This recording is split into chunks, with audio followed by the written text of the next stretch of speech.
us live? All right, I just let Heather know? Yep. Okay, cool. She wanted to watch. Hello. Okay, welcome to Samurai Reviews, the live podcast edition. I am your host, Kazu, your guide through all things cinema, storytelling, and pop culture. If you're new here, Samurai Reviews is where we break down movies, animes, and games with the precision of a katana. And today we're kicking into a true classic. This episode is all about the Karate Kid franchise. From the iconic original to Cobra Kai, the 2010 reboot, and the brand new 2025 Karate Kid Legends that just came out yesterday.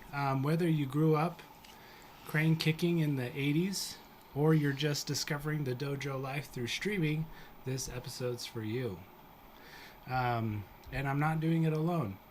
I've got two special guests in the dojo today. First up, we have Ian, a film fanatic, who's got hot takes sharper than Miyagi's bonsai clippers. Sorry, just thinking. I came up with this all. So I love it. Great. And joining us as well is one and only Reese, our resident podcaster over there from out of Reese, and also all about anything entertainment specialist. How's it going, guys? We've got a packed show, nostalgia breakdowns, character deep dives, and hot takes from the chat. And of course, our honest thoughts on the new Karate Kid Legends film. So grab your headbands, bow away, and then let's sweep the leg on this conversation. All right. Okay, so we're going to start off with a few questions just to get in it. So why do you think like the Karate Kid originals kind of still resonates today, being that it's been made 40 years ago, almost in the 80s? Dude, it's so fun. They're just such fun movies. Like, I mean, I watched them when I was super little, but like, you know, I don't really remember them. And so rewatching them this past couple of weeks, it's like, these are like still really good movies. Like, I like really just enjoyed them. They're just wildly entertaining, like throughout the majority of them. Mm-hmm. Yeah, I would agree with that. I think it's like it's your classic underdog tale. It's the same thing for me. Like, I saw it as a kid, but I only remembered like certain parts of it really stood out to me, like him getting jumped by them all in skeleton suits and, and that whole scene where Miyagi rescues him. But yeah, I loved it. I mean, I can't put myself in the shoes of someone seeing it for the first time, but I really appreciated it. The story and even like the pacing, I feel like is something that we've kind of lost, but still really works, you know. For it kind of takes its time and it really works for it. For sure. I think back then, well, if you look at like teenage drama type movies now, they just don't hit as like well as the Karate Kid did. You just don't care for them, right? Yeah, exactly. So it's just like comparing how the 80s cinema handled like teenage, you know, type movies compared to us now with like, I don't know, Divergent or like Hunger Games and that sort of stuff. It just doesn't, we don't care about the main characters or any part of that movie. You don't like fall in love with the characters like you did. You know, I think one thing too that I think the 80s really captured with their movies, like especially like teenage coming of age kind of movies, was like the actual vibe and ultimately the atmosphere of the movie.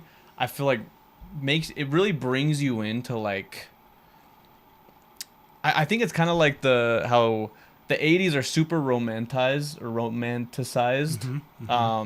and they really do well at capturing that feeling that you think when you think the 80s, and now, you know, with modern day movies now, it's like, okay, they're texting on their phone, they get slightly bullied, pushed around, they text on their phone some more, they complain. Like, it's just not the same, you know? Yeah, I guess the stakes are different. Do you have anything to add as far as... Yeah, I mean, it almost seems to me like they fleshed out their characters a bit more. But I think just because we have like things are such like fast paced these days, I mean, I think there are some like IPs that where they will take more time with character development. But yeah, I don't know. I agree with what you said. For sure. No, yeah, I totally get that. As far as like if it really resonates today, I do think it does to a point. Obviously, you know, we're not trying to drive motorcycles and get kids, you know, pushed off the side of a cliff or anything like that. Like that's pretty extreme bullying back then. But for real, dude, yeah. we were talking about that the other day. How like, you know, nowadays in movies, you know, when they're showing bullying, it's like, okay, they'll push them around, push them against the lockers, maybe punch them once, maybe, you know, a little bit. But, you know, back then, like you just said in the, you know, in the first Karate Kid movie, they're literally trying to kill him. Yeah. Pushing him off the cliff. They're just wailing on him. He probably giving him some kind of brain damage, you know? Yeah. Like, I think they just aren't thinking about it. You know, they're kids. acting They're impulsively. teenagers. Yeah, exactly.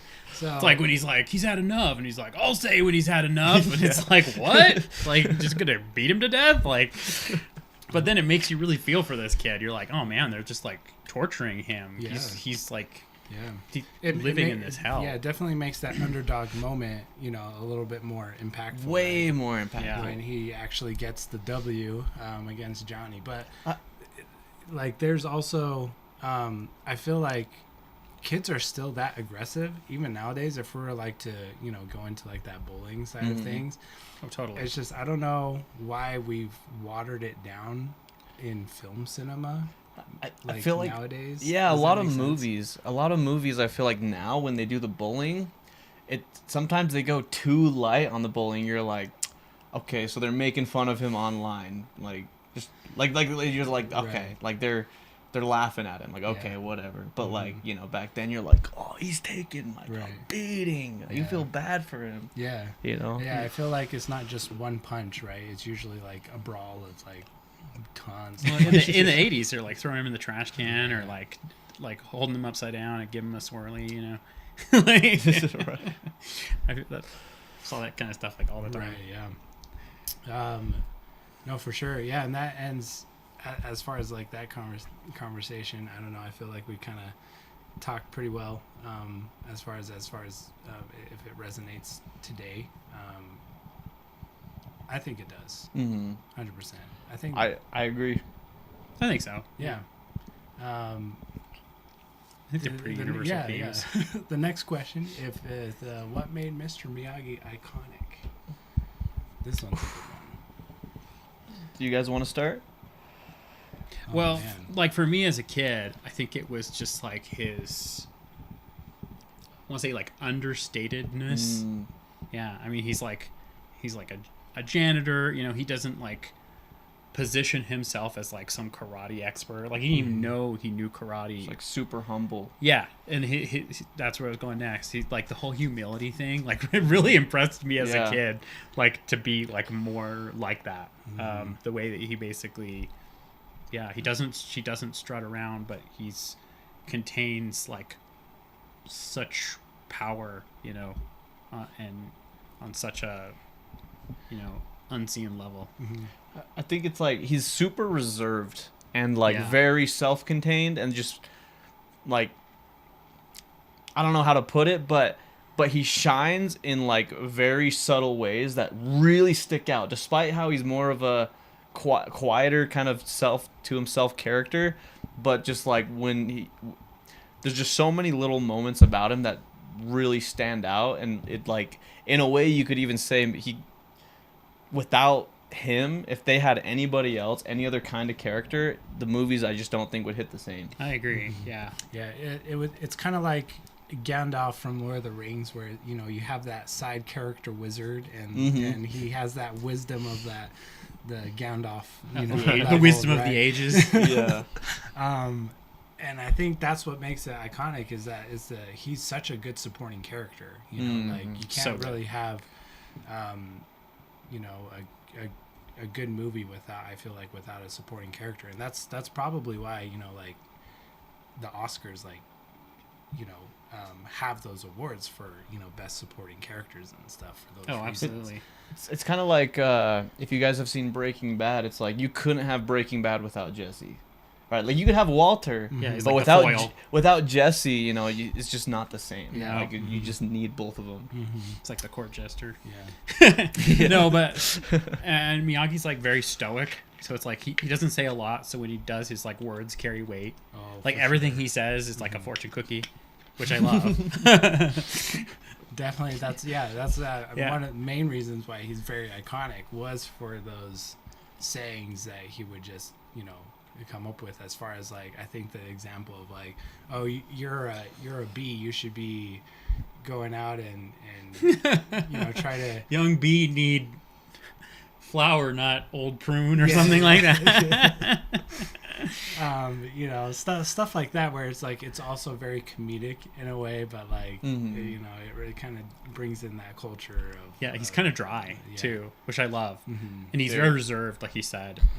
He's not very animated or even like touchy feely, Yeah. but he's very kind. Mhm. He has like such a depth of like kindness and Right, compassion right. within him. Yeah, And I don't know if you know this, but there is a flaw with Mr. Miyagi's character. It's when Daniel catches the fly on the chopstick, and you just see him like just Oh, kinda yeah, get a little yeah. angry. Oh yeah, He's like, And I kind of actually really enjoyed that, because I'm just like, oh, it actually makes him not so. It's just grounded. He's human. He's human. In Yeah. a way, right? Yeah. that. yeah, he's and like then- beginner's luck or something. He Yeah. says. Yeah, and then you also see like when he gets drunk in the first one, you see another side of him that that you didn't even expect, right? Because you're like, whoa, he's deep down like still broken about his wife. You know, he's Yeah, still the hurting trauma. and With the war. And Yeah, everything. totally. that It's- news. No, I think they did a really good job developing his character. To be honest, yeah, he became kind of like a meme or like a cliche. But if you actually look at like the original character that inspired all that, it's actually pretty well rounded and a great character. Yeah. So- yeah, 100%. For sure. So that kind of goes to the next one. Is like, what are your favorite lines or scenes from the original trilogy? You can start off with Reese over there. ooh, man, it's like I can talk about it all day, but then suddenly I have to like quote it. I'm like, oh, then like my brain starts fogging. Right, right. Maybe not. Don't go to me first. I got to think for a sec. All good. You have one? Or? Yeah, Oh, that- go I've for got it. a few, Okay. but like the whole because we didn't get to this earlier, like the wax on, wax off, paint the fence. Like I think that's really great because Daniel is kind of like this like impatient kid, but like he does kind of submit to Miyagi's teachings. Like Miyagi says, rewatching it again, I didn't realize like just how like long he suffered like doing this stuff before he like began to like question it and kind of like get like lose his cool and think like, oh yeah, you're just using me as free labor. Like I thought that was really well done. Yeah. Actually, I thought he actually went longer than most people would. Like if you weren't able to connect the dots, you're just thinking this guy's just using me to like fix up his house. Right, but you know, it kind of shows how extreme of a situation he was in. Of like, he's like, no, I need to learn karate.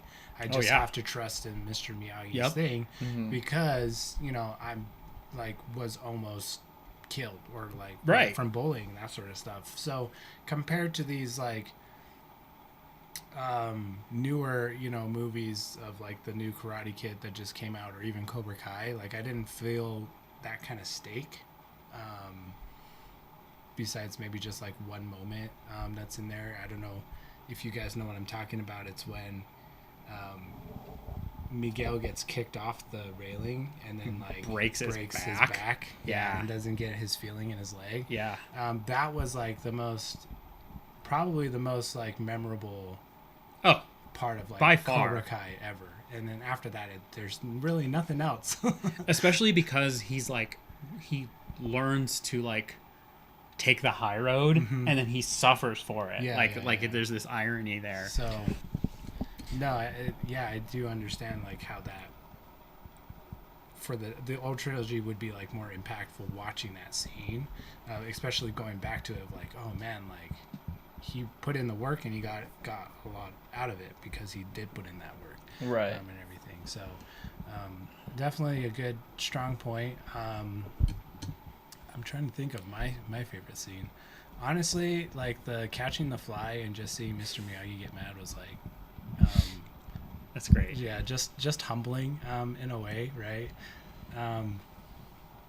I did enjoy the connection and the growth between like the father losing a son and kind of adopting a son. Mm-hmm. Totally. A son who lost his father, right, adopting like a father figure, right, in a way. And how that stretches onto like the second movie. Right, that's what I was gonna say. Yeah. They really dig a little deeper into that in the second film. And then I think that's the second movie. What to me was more emotional in that sense because it was like it was a good growth, right? And then it was a pinpoint there. So I cried during that. So the second movie, that was a great scene, like the one where he like comes by Miyagi's side and he like talks about like when his father died. Yeah, that was really impactful for me. You know, I think like a couple things with like Miyagi. The scenes that I really like the most is showing how Miyagi never loses faith in Daniel, even when he's like at the end of the tournament, he's being pummeled, he's broken leg, whatever, right? He still like has faith that he can pull it off somehow.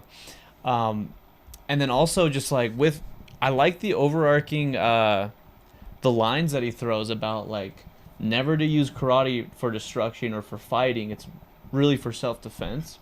But I do think with how strongly Mr. Miyagi holds on to those ideals and principles, I think can also fault him a little bit as far as like, you know, if you look in the third one, like Daniel is being nearly killed in the third one by the the guys that are sent after him that he's supposed to be training to fight, because they're trying to get him to sign for the tournament, but then he just like no matter what, Miyagi's like, no, I'm not gonna approve you to fight in the tournament. It doesn't matter if you're being like he's like nearly getting killed over this, and Miyagi's like, no, I'm not gonna train you for that tournament. And it's like he's very principled, it's like, and he's very rigid. I would say, No, yeah, and during that time, like for sure, you can kind of understand Daniel's kind of like, oh, like I don't need a sensei right now. I just need a father, kind of to help me like protect myself right against these guys that are nearly trying to kill me, right? Or just push me off the ledge of like this cliff, right? Where I have a bonsai tree or whatever, and everything. And I don't think, it's kind of hard. And then because of that, he makes drastic changes with his like karate. Well, the interesting thing about that is that Daniel in that one, he's kind of come full circle because he's not even as concerned about his own well-being. That's true. But they know the way to him is through like the people that he cares about. And so they're always doing things to like, I mean, at one point they do threaten his well-being. They're like the tide's going to come in and you're going to die. Like, but the whole thing about like destroying Miyagi's shop and all that stuff. Yeah. That really hits Daniel where he lives. Well, yeah, it hit Daniel more than it hit Miyagi. Cause, like, I mean, Daniel's an emotional, like, firebomb, right? He's a teenager. Yeah, exactly. Exactly. And so decisions. Miyagi's like, just like, oh, it happened. Like, we just deal with it. We just pick up the pieces and move on, He's so even-keeled. He kind of reminds me of, like, not the Buddha, but like the laughing Buddha, no matter what happens, he just like laughs it off. That's that. I think my favorite gag or whatever in like the whole trilogy is it's at the very beginning of each movie, or at least the second and third is just showing how quickly he loses the girl. It's like, because they do this whole love story, especially in the second one. They drilled that love story into the second one, and just in the start of the movie, he's like, nope, she's gone. Oh, she left to go do this in Tokyo. Oh, she left him for some jock that has a Mustang or whatever. I feel like that's more realistic. No, I agree, for sure. It's so funny, though. To the relationship that they do now in, like, most teen dramas, right? where there's like, we need to preserve this relationship, you know. It's like they're 16. Like, what do you mean preserve it? It's gonna end. They're that's high always the schoolers, thing right? that kind of bothered me in like movies of the past when they didn't want to go back into the same love story. They would just like kind of write them off screen, like just one line, and then they dismiss them like it never happened. I actually loved that about these movies. I think it was awesome because like, you know, they are high schoolers. It's like, and I told my high school girlfriend that I loved her, right? And where did that bring me? You know, sure. You're not gonna end up with your high school sweetheart. So. I mean, odds are kind of ends the same way of just suddenly she's gone, and it's like, all right. No, yeah, for sure. No, I think that's one of the better parts of just like Daniel being able to move on in a relationship and not sticking with that. They did pretty well in the 80s. Obviously, I feel like the newer movies, especially like with Cobra Kai, with all the teen dramas and relationships. It's such a soap opera. I even reviewed it and said it was like a CW superhero show, right? a little bit, yeah. With Karate Kid, it didn't resonate because of that. I was like, that doesn't fit the tone with how Karate Kid, the original trilogy, set it up, right? Yeah, I agree, but I enjoyed it for its own merits. It was a different kind of show. Right? you gotta look into it as like it's a Cobra Kai show, not really like a Karate Kid show, right? Mm-hmm. Which Karate Kid was more focused on Miyagi-Do. Right. So it was kind of. I wish they didn't put too much attention on the teen drama and with like Johnny's and Daniel's like relationship and kind of their growth there, but I guess that wouldn't have happened without all the extra stuff. Yeah, it was really about the kids. So no, I haven't watched Cobra Kai, but like I want to watch it just for Johnny's and Daniel's relationship. I want to see that. I think their progressive growth was amazing, and then how they hint that at the end of the new movie, the Karate Kid Legends. How they brought him back. Yeah, that I love that. At the end. I was like, man, this is great. Like this is exactly like what I loved about Cobra Kai was just their banter back and forth, right? Of like, oh, totally, yeah. Like, no, this is Miyagi-Do. And no, like you got to think about it, Miyagi-Do. It's $1 billion idea, Daniel. And some, I know, like back then, if you hadn't rewatched the movies currently and you just started going off memory, seeing them become friends later on, some people would think like, what? That doesn't make any sense. He nearly killed him, right? Yeah. But it's like. You know, he also, like, Johnny was also a teenager being manipulated by his sensei, and then Absolutely. At the end when he gets his ass kicked by Daniel, it's like he literally says, he's like, you know, you're not bad, Daniel. Like, he's like, you're not so bad, LaRusso. Yeah, that's what he says. I love that scene. And you think in that moment, like, what could these kids have been if it hadn't been for the influence of Kreese? Mm-hmm. And I think the Cobra Kai is kind of like this natural progression of like their two kind of differing views of martial arts like coming together and making peace. Two branches, one tree. Yeah. 2 branches, 1 tree. I like how the themes kind of just resonated all the way throughout the thing. Kind of just more off tangent as far as like what you brought up with the 2 branches, 1 tree kind of thing, right? With in Cobra Kai, like karate, there is an element of like an attack, like you have like sometimes strike you first, strike hard. Yeah. Right. Yeah. And then there is the other element of like defense, only and that sort of stuff. And then you kind of see that with the new movie with Kung Fu, where it kind of was originated, right, because of like the whole like it was strong Rin, strong sake. Yeah. And he fell into China, learned martial arts, and then brought it back, and then created his own kind of version. So it's like, the theme throughout, I feel like they kept to it pretty well, and it was like a consistent tone all the way through, even through Cobra Kai, whether or not teen drama and that sort of stuff. One thing I thought was super funny about the new one was, maybe there's something in Cobra Kai or something that I missed, but it just felt so forced to show that, oh yeah, Jackie Chan had actually, Shifu had actually was friends with Miyagi. Here's a photo for proof that I knew him. Yeah, I wonder It was a if little that- rushed. I wonder if that was a real photo. Because Honestly. maybe they were just actors that had met in the past, Yeah, and and they just used that for the video yeah. or the It would make movie. sense, but it almost looked fake to me, to be honest. But because I looked at like Miyagi's face looked a little bit like off, but Yeah, it's definitely possible. I don't know. Yeah, so kind of comparing to like that reboot of the 2010 and bringing in Jackie Chan, like Mr. Han. how do we compare that with the original trilogy and this new movie? Like how would you try to compare those? I know you mentioned Ian that you're like, oh man, they should have just called it Kung Fu Kid. The Kung Fu Kid, yeah. Instead Kung of the Fu Karate Kid. Kid. Yeah, because Because it is kung fu. Yeah, it's it's not just- karate. Yeah. it's literally just Kung Fu. Yeah, He's and they not- literally could have still had them come together at some point. I Yeah. kind of like the way that they reconciled them in this new one.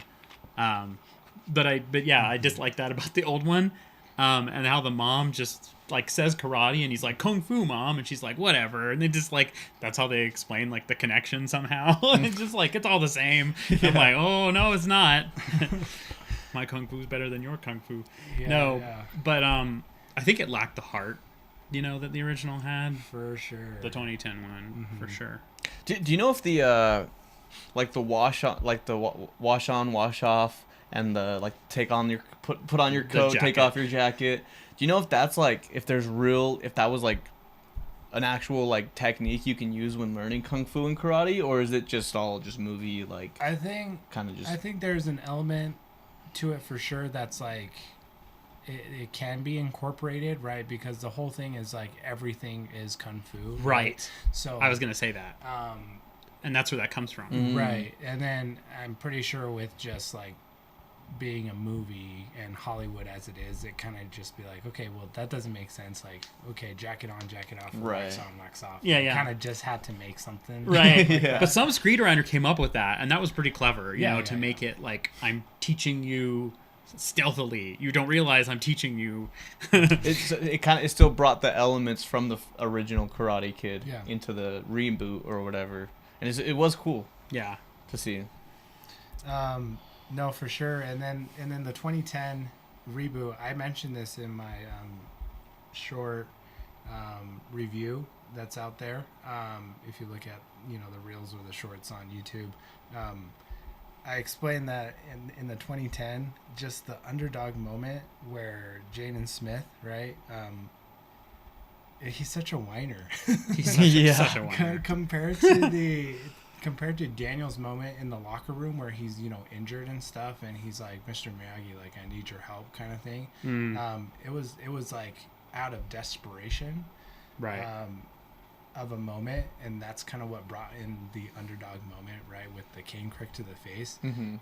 Compared to the 2010 where he's like, when he's talking to Jackie Chan in the locker room, kind of the same thing, right? He's injured and he's like, oh man, like, you think I could have won? And you're just like, He's you're just like, a- what? Like, He's like not very committed. Yeah. and it's like, no, like, you're under a lot of like hurt, like, like demand him, like it.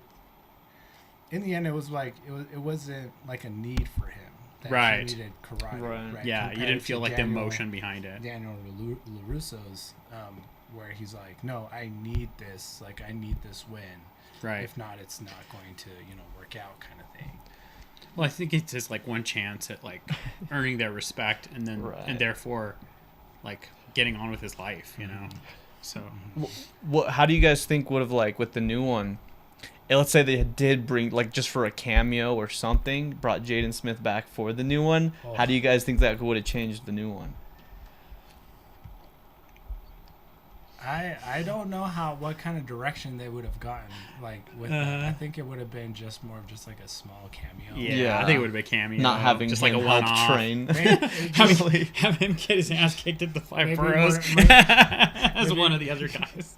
Maybe more of like just like another picture that Jackie Chan has, Yeah. of That- older Jaden Smith. Or That would have something. that could have been nice, Like, being a little bit more successful, maybe not have taken the route of doing like kung fu and karate, Right. Like became a musician. Yeah. Who knows? Something he's more suited to. More suited to. Yeah. Yeah, and then I do like how they brought him back that need, right? Of like, I need kung fu, or I need, the karate to like, in this new movie of the 2025, right? Of like, to overcome his like past trauma. Right. That, and also I like how they really tied in why he needs to learn specifically karate and not keep learning kung fu, because the tournament was karate, not kung fu, so he needed to actually learn. Actually, karate. It was mixed martial arts. Oh, was it mixed martial arts? Yeah, that's why he was able to use both, and that's also why he was at a disadvantage, because the guy he was going up against knew mixed martial arts. Oh, okay. So, and he only knew kung fu. Yeah. So like when he stopped by that dojo or whatever where Connor was training, it said mixed martial arts, okay, which is really big these days, right? Like, yeah, it's more modern for mixed martial arts, instead of just karate. Yeah, because we're like in the whole era of like, no, I can't remember what it's called. What's the cage fighting thing? UFC. Yes, thank you. Yeah, no, it's getting there, and then like the growth of like even just like bare knuckles, like, right? You're fighting with just your bare knuckles instead of the UFC cage where they actually have like at least some sort of tape or something protective on their hands and everything like that. Yeah. I did like the underground boxing tournament that they did. Oh, that was fun. That was fun. That was entertaining. The whole fight too was like really fun. I like that whole subplot of like the dad, the pizzeria guy. I really like that actor, by the way. Ever since watching Fringe, which if you haven't seen it, it's a really good show. Oh, okay, cool. Yeah. But Joshua Jackson, like, he was one of the main characters in that show. But seeing him in this movie, I really enjoyed that. But his whole subplot of him needing it, and then by extension the kid needing it in order to basically rescue him, but also to overcome his trauma, I think that kind of helped to give some stakes to it. Right, and also the parallel, right, of like, oh, I lost, my brother, and then now I'm going to lose this person that like he's like my first friend basically in the U.S. kind of thing. Like, and the way he freezes again is interesting, because I thought that was good that they actually had him like repeat his past mistake of like freezing up, because I feel like that's very believable. It's human. Yeah, totally, because it's trauma there. Grounding, yeah. Like, you're not going to immediately react in a positive way if like that same trauma, like hits you again. Right. But then when it showed him on the ground, and this is when he was able to push past that trauma, when it's him going through like being on the ground, face down, and seeing the flashback to the dad, to then his brother, and then it's like, okay, that was the way they tied that up. It's like that was a trilogy in itself. Yeah, he was like rewriting the narrative, because he can't affect what they do, but he can control himself. Yeah, and Jackie Chan even mentions that in that as part of like the theme in the movie was like, you can't control being knocked down. You're just going to be knocked down, but you can control to get back up. Yes, kind of in a way. And then how lessons for life. How that tied into the end, right, when he was knocked down to like choose to get back up again. Right. Yeah. Absolutely. And because of that, he was able to overcome his trauma, and man, just like the deep roots and theme within Karate Kid, and the wisdom that are just shared between Miyagi, Jackie Chan, and like now Daniel LaRusso is like amazing. It was super cool. That was really cool. Yeah, I like that. Yeah. So, what do you think as far as like the growth of Daniel LaRusso from teen to adult?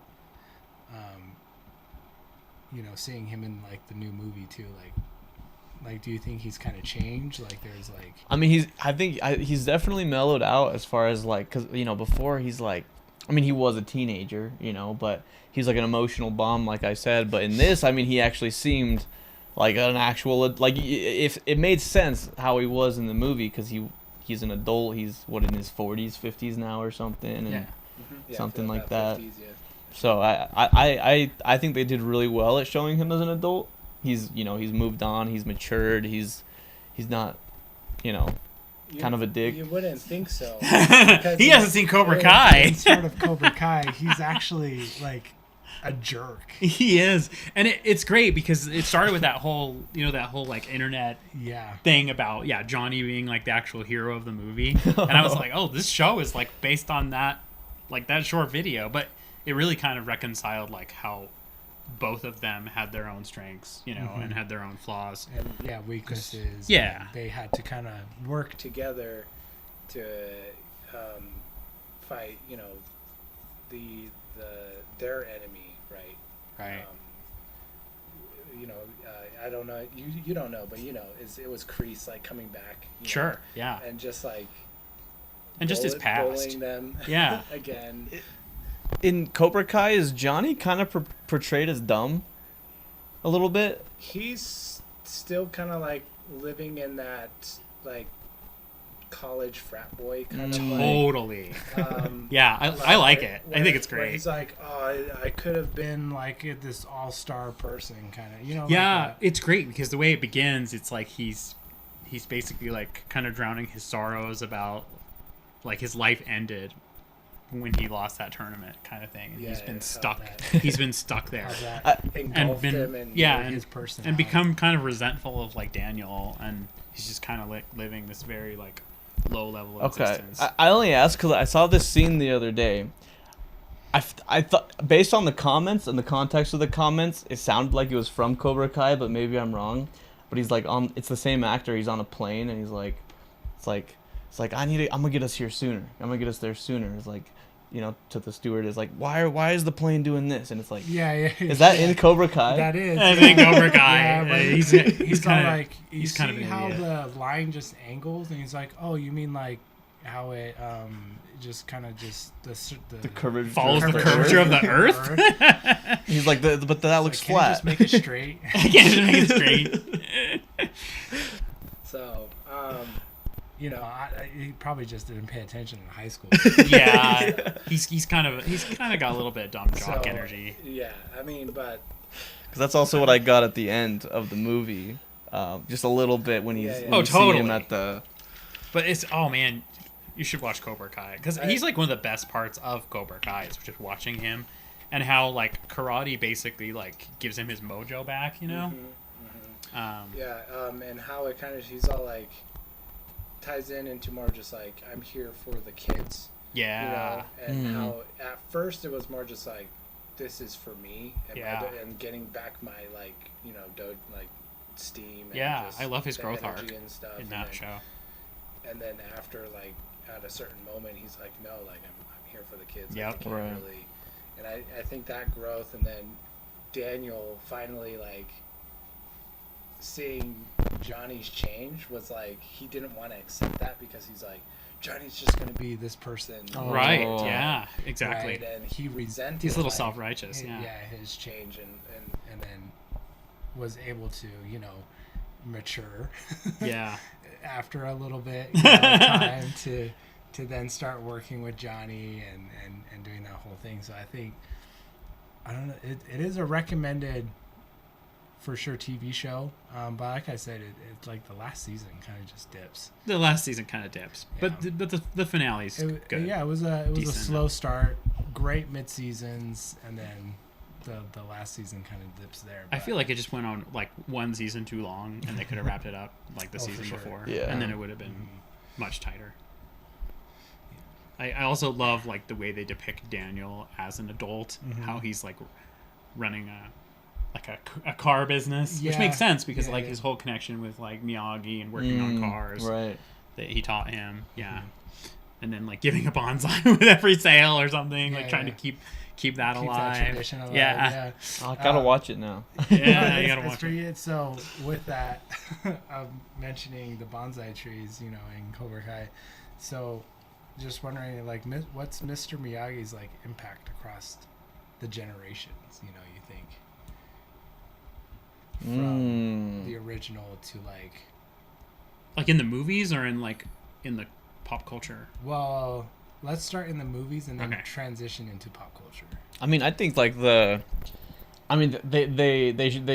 portrayed that perfectly in I think the latest movie as far as like showing like like we're trying to keep Miyagi karate alive, and every time that we can give a piece of that to someone else, that's keeping his legend, his legacy alive. And I think they ultimately they it's very strong still within the characters.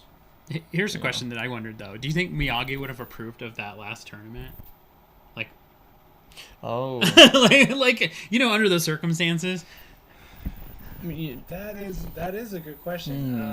Just thinking about it, because Mr. Han does, but he's not Miyagi. Right. Maybe Mr. Han could have convinced Mr. Miyagi. Maybe, yeah. That right. That would have been great. He's like, hey, like, this kid is like, Daniel to you, and like this is what I'm trying to do for like my son as well, that I'm adopting in a way. And he even mentions that in the new movie, right, to Daniel LaRusso when he comes up and he's all like, yeah. Well, he was also trying to help out his friend, right? Which, because he was going to lose his pizza place, so and he owed a bunch of money, and so he said my friend's problem is my problem. He said we're going to help you out, right? Like. So I think you could have to connect the dots a little bit, but I think you could. And I think it would have been like a third movie thing where Mr. Miyagi would have been like, no, and until the very last minute. Right, exactly. Now I'll train you, and we'll still just do the crane technique on the beach.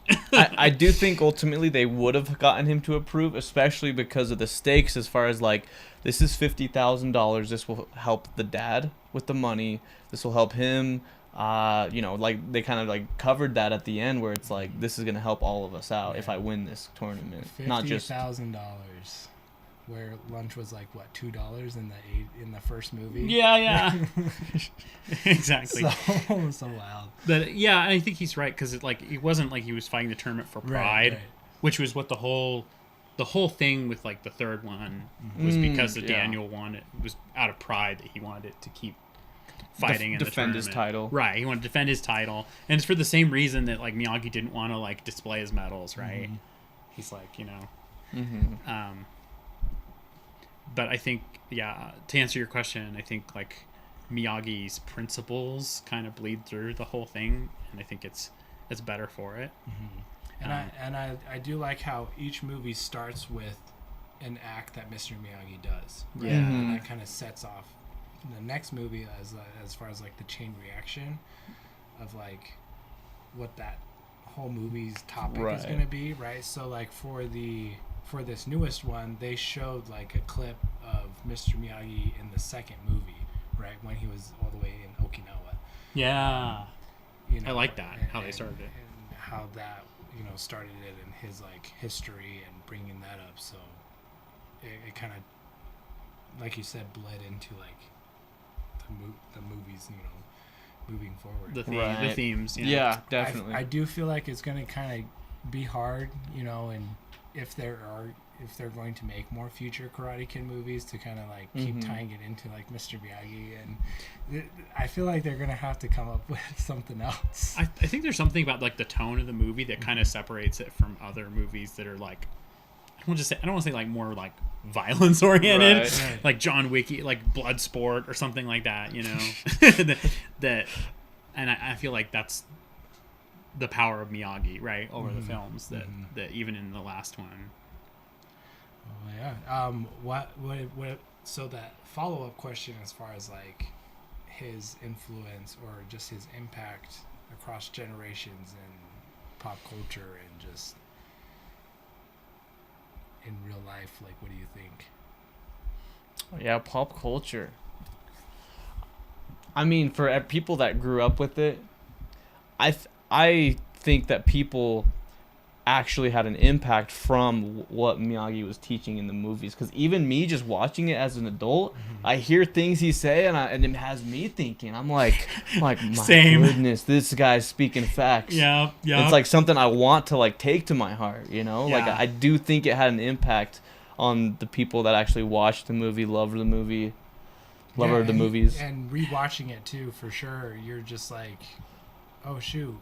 I remember he said that a while ago, and I'm taking this more into heart now, like at this age, right, and everything. So this is what he's saying in this part of the movie, it might have not resonated with me back then, but it now resonates with me 20 years later or something. Right. Right, rewatching it. Yeah, absolutely. So I think it's kind of like Yoda, where he's almost like a caricature. Like people who don't know a lot about him kind of know like a few phrases or have like this impression, but like the more you visit the character, like the more substance there is, and he's actually like worth getting to know, in my opinion. That's a good comparison. Like Yoda, because when, like he said, when I watched the movies, I used to watch like the second one like all the time as a kid. I really liked it. And like I told you, I had it on VHS. So like you always just watch the movies you have on VHS. Like, yeah. So you just watch the same movies over and over again. But like watching it again as an adult, I was like, oh man, like this is like every time I get like something kind of new out of it, I was like, this hits harder. This hits differently. Like as an adult hearing that phrase, and like he said, those are facts. Like that's true. Like that's like he says in the, you know, not just lesson for karate, lesson for life. He's always saying that, and I think it's like, I think there's like a lot of wisdom there. Yeah, definitely a lot of wisdom and also the things that he's learned. And I'll give you an examples of like when Daniel was trying to like do like the side thing, and then he like has the hook come down and then smashes him, and then he's all like, oh no, that was so stupid of me, like I'm so sorry. And he's like, I said that same thing to my father, and you're just like, oh, Mr. Miyagi was a teenager. Right. And he just had to grow and learn. And he nearly killed himself. Like that hook could have like like just like ripped through his shirt, but his reaction was pretty good. He's like, Daniel, are you okay? And he's like, oh, I don't know, that was really dumb.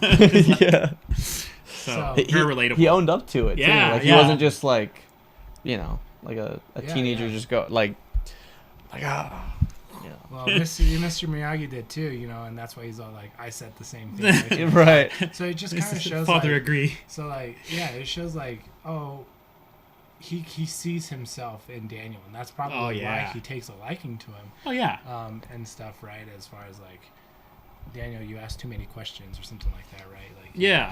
Has he said? You talk too much. Did he ever say that? I think so. I think he said that at one point. Yeah. Sometimes he does. Yeah. And I'm pretty sure Mr. Miyagi was like the same, right? And so he had to kind of learn himself though, and learn those answers. He's older and wiser. Kind of like what we're doing right now, where we're slowly learning through Mr. Miyagi's words, right? Of someday we'll all be as wise as Miyagi. If we're wanting to grow, that is. That's for sure. Yeah. I don't think Johnny would ever understand. Hey, Johnny's just got a slower path. He's he'll get there. Okay, so most underrated character in the franchise. Ooh. That's like a thinker moment. Honestly, I think Kreese was very underrated in the first movie, but then they ramped him up pretty high in the third one. And then when he came back to Cobra Kai, I was like, dude, this guy's still going? And it just made his like, even when they kind of focused him on his backstory and kind of showed him like he was also like a veteran of like the which kind of makes the sense. Korean War out there and stuff, and like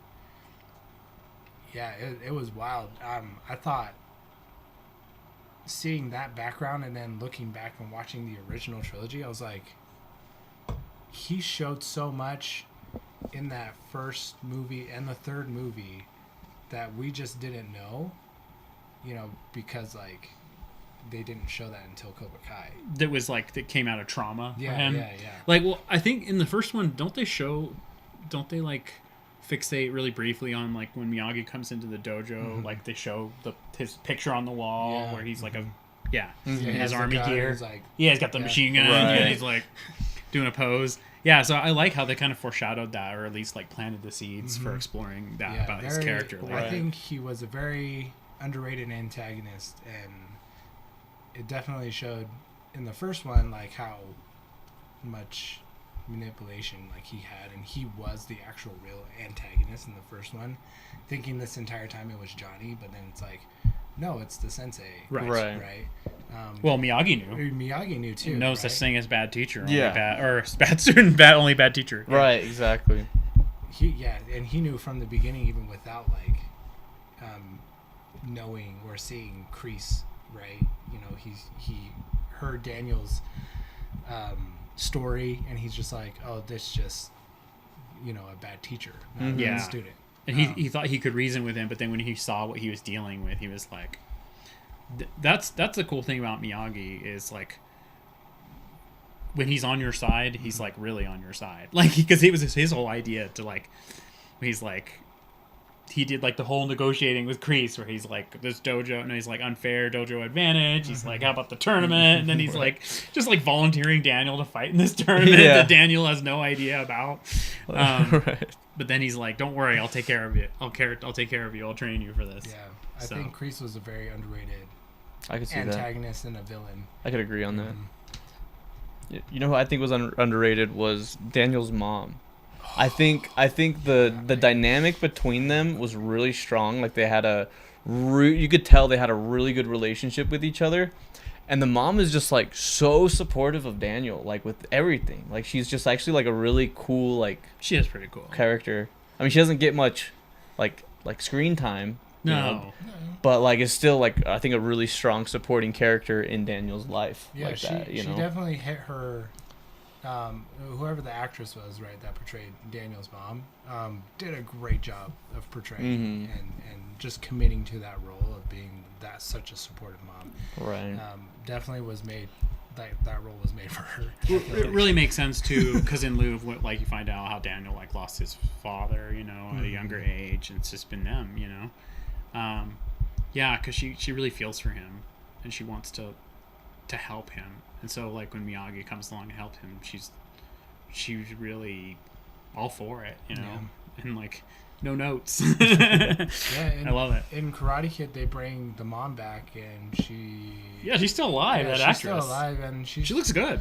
She is, yeah, for sure. And she even explains, I think, in Cobra Kai, where she was like, you know what, like, he did everything for us, like, we need to do everything for him, kind of, in a way. About Miyagi? About Miyagi. Yeah, I love that part. I did love I thought that was so strong that there was, like, a little bit more that happened even after, like, the third movie. Yeah.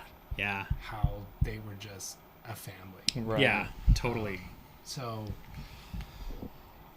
her delivering that line, you can definitely feel like that emotion of just like, no, they've been through a lot together, kind of, in a way. And then, no, I 100% agree. Like, she's very underrated in that movie.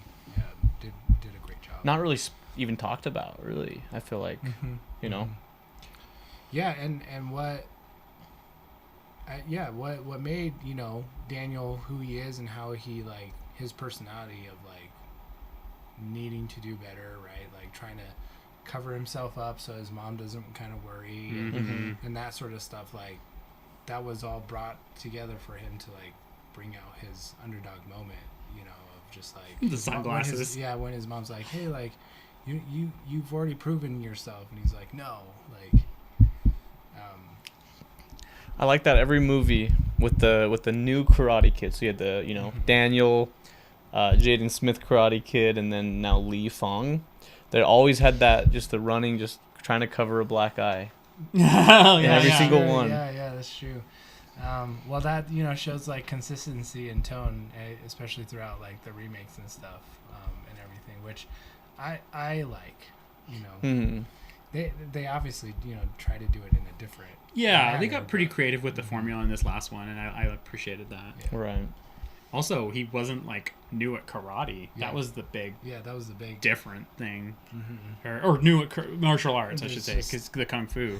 Because he was, like, pretty experienced. I thought that was cool to see, actually. Yeah, I did too. That he already had that skill. And that he was, like, training the dad. That was different. That was super interesting. That was. I actually enjoyed that. That was probably one of my favorite parts, moments, was the training the dad and having him be in that corner. Yeah. Kind of fights in the ring. Yeah. For sure. It was kind of funny. The dad immediately just, can you train me? To this kid, this like 17-year-old kid or whatever. I don't know how old he was, but Something like that. Yeah. Close enough. Close enough. He's like 17, 16. I don't know. I don't know. Everybody's young nowadays. Yeah, and they actually look at now in movies, they don't look like Right. they're 30. Like every kid that goes to school looks 30. Yeah, so just wondering, as far as like you're talking about that, does the Karate Kid formula kind of still work in the 2025, right? I think it does, and I think it was refreshing too. I think a lot of movies have gone away from that old kind of formula and format, but I think it was actually really refreshing to see a movie kind of refollow that formula, and like, I don't know, it was just fun all around. Like, I thoroughly enjoyed that movie. I didn't feel, I mean, there's maybe a couple of moments that I was like, all right, that was a little weird, but like, Totally. I really enjoyed it. I think it worked Yeah. for me anyway. There were more hits than misses, Mhm. especially through like the newer adaptation, you know, of the formula that kind of built Karate Kid. Is what you're saying. Mm-hmm. And then, I totally agree with that. I think most adaptations, and I'm specifically talking to Disney. Listen, Disney. Yeah, right. They're just, the adaptations, they just take away so much, which for this Karate Kid, like, I felt like they hardly took, they didn't take too much out of it. Well, Yeah. You know, and it was more just like a light change, Yeah. right, to the story. Yeah. Yeah. It was a little bit like a mixing up the formula a little bit, but it is still like the classic underdog formula, which I think really works. Right. I think it's timeless. And I think it also worked because it wasn't just like a flat out remake or reboot. Like they Yeah. tried to do that with the Jaden Smith one, which, you know, we all know how that went. But but like with, you know, the continuation of actually like following more of the actual overarching story from the beginning rather than just trying to make a new Karate Kid movie, I think is why, to me anyway, it felt like it worked. Because it's like, I don't care to see a remake of a new Karate Kid story as far as like trying to just recreate it that way. Mhm. They more just continued the legacy of the original. Yeah, it was like a continuation / remix because it still have some of the elements of like the original story. I did like the modern twist to it, right? Of the New York freshness, the animation, right? That it was, And the felt sound, like, music, sound. sound. Yeah. Choreograph different. was pretty good too. Cinematography was distinctly different, but you know Mhm. that's also like a product of Yeah, our probably times. just like Yeah. newer generational Exactly. filmmaking, you know, technique compared to like back in the day, right? They so did have they- some like close-ups of the action, but I feel like they did do some like wider shots where we could actually see like the footwork and choreography. Because I always feel like really bad action movies where they don't have very good choreography are just like constantly doing like close-ups, so you don't get to see Yeah. Right. whether or not like the action's any good. Like, Well, with like the original Karate Kid movie, if you look at like when they're fighting in the tournament versus when they're fighting in the tournament in the newest one, if you look at like real videos of karate tournaments, it looks a lot more like the first one than it does this latest one. Like, it's not as like they're so perfectly like executing these moves into these crazy like stylistic takedowns in the newest one, but like, you know, the original one, that's like really how it was. Yeah, Yeah. and Daniel also like running out of like the ring and stuff. Yeah. Yeah. Like, okay, you know, like you've done it twice. If you do it again, that's like a point loss. That's like a real thing that happens. I loved that. Like, I really loved that the most. That I'm glad you brought that up because that actually was one of my favorite parts about the first one. I said the wax off thing, but his whole like climb through the tournament just felt like very believable and somewhat real. And the fact that like the way Miyagi trained him was like so unorthodox. They didn't even have like the levels, which is like a purely American thing. Where he's you got to be black belt to enter that. He's like, okay, the kid's a black belt, and then he just steals the black belt. That was so funny. I loved that. Yeah. Steals the black belt, and he's all like, "Do you even know the rules?" And he's like, "No, I have no idea what the rules are." And Yep. he's like trying to read through the rule book and Yep. everything, and it's just so funny. And that actually goes back to like one of the things that actually the newest one didn't quite touch on, because this is the thing that's unique to Daniel LaRusso, I feel like, where you talked about like where he snatches the fly with the chopsticks. Yeah. I feel like that's like an overarching theme, is that part of Daniel's magic is that he's like very lucky. Like, you know what I mean? That's true. Or he's Yeah, like, yeah. he gets like a lot of like lucky shots, because he gets into these tournaments where by all purposes, like, he shouldn't win. You know what I mean? He's really outmatched.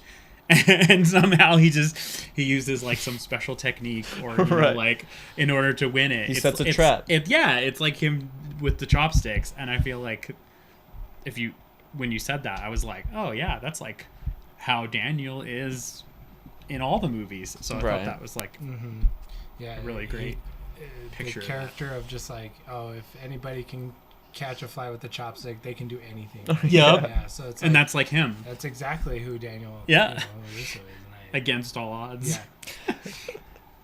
Yeah. So, man, the new movie though, I did enjoy that, but Me too. I liked it a lot. Yeah, what I brought up is in the 2010, it just didn't have that emotional hit, and I think it's because they took away that mother element in the Jaden Smith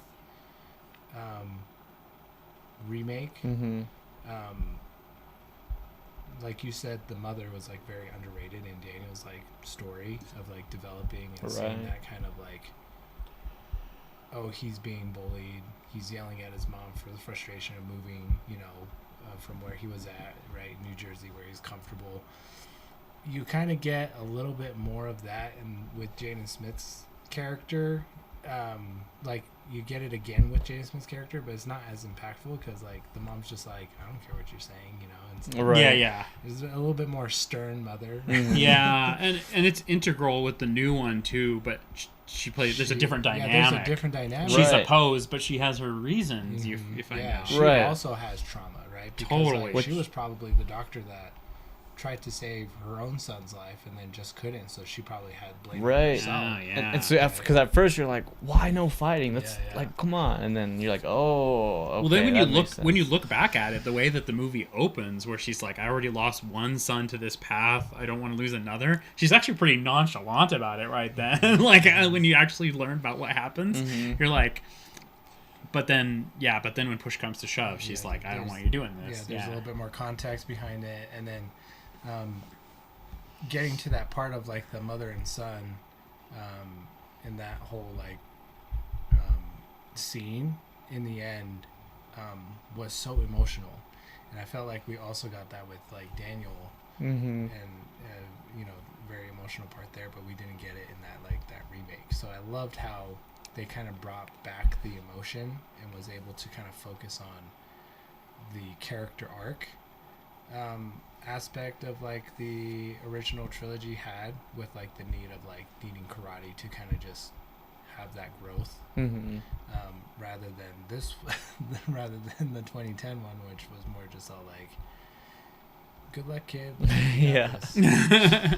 Do you feel like the new one had as much of like a father-son sort of like aspect to it as the original? It didn't show it as much as much it did in the original. It was more just like an exposition dump. It was implied from the past. Because he and Mr. Han had all this history. Right. Yeah.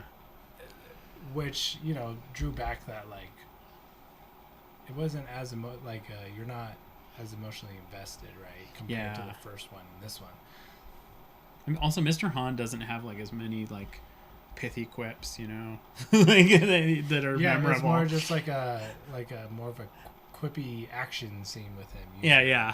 Like that scene where he's like very Jackie Chan in the kitchen. Yeah, he's just like in the trench coat. He's like swinging a pot at him, so that shows that he, respects him enough that he knows he can handle himself and trusts him. Yeah, trust that he's good enough. Yeah, exactly. Because that's like be like swinging a sword at someone's head or something. To me, I was like, man, that's a Jackie Chan scene. Like, they just had to throw it in there. Yep. Right. Like, it's not going to be a Mr. Miyagi scene at all. Right. No. But I do like. I think they did really well in the short amount of time that Shifu was on screen before he actually shows up to New York, I think they actually built his relationship with Lee decently in the short time that he had on screen, because it, the phone calls, almost checking up, the first interaction when he's like, oh, like he's like, I gotta go hide from my mom, kind of interaction there, because she's coming to, not want me to fight. But I think they built that relationship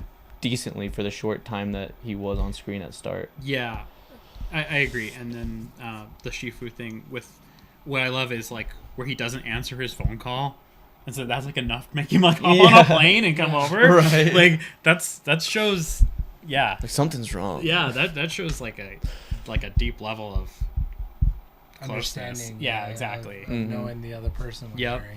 But that they're going through something.